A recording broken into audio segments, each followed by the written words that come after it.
আসসালামু আলাইকুম বন্ধুরা, আজ আমি তোমাদের সাথে শেয়ার করব জলপাইয়ের আমসত্ত্ব। দেন আমি প্রথমে জলপাইগুলোকে ধুয়ে ওটাকে সিদ্ধ করে নিয়েছি। নেওয়ার পর আমি জলপাইগুলোকে ভেঙে ওটা থেকে বিচিগুলো আলাদা করে নিয়েছি।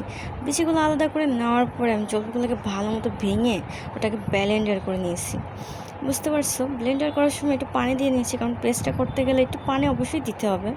দেন পেস্টটা করে নিছি।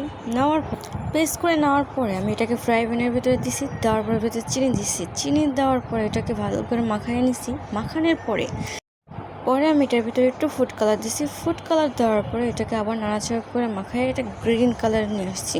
যেহেতু আমার আমসত্ত্বটা গ্রিন কালারের হবে, দেন গ্রিন কালার করে নিছি। নেওয়ার পরে এর ভিতরে আমি হালকা একটু মরিচের গুঁড়া দিয়েছি। মরিচের গুঁড়া দেওয়ার পর আবার একটু মিশিয়ে নিয়েছি। মিশিয়ে নেওয়ার পর এটা প্লেট নিয়েছি। প্লেট নেওয়ার পর প্লেটের মধ্যে তেল ব্রাশ করে নিয়েছি। নেওয়ার পরে আমি যে পেস্টটা রেডি করলাম মাত্র, ওই পেস্টটাকে দিয়ে দিয়েছি। জলপাইয়ের পেস্টটা দেওয়ার পরে এটাকে ভালো মতো প্লেটটা সেট করে নিলাম। যেহেতু আমি এটাকে পিস পিস করে কাটবো, তাই একটু সেট করে নিতেই হলো। সেট করে নেওয়ার পরে যখন এটা ঠান্ডা হয়ে গেছে, তখন আমি এটাকে পিস পিস করে কেটেছি।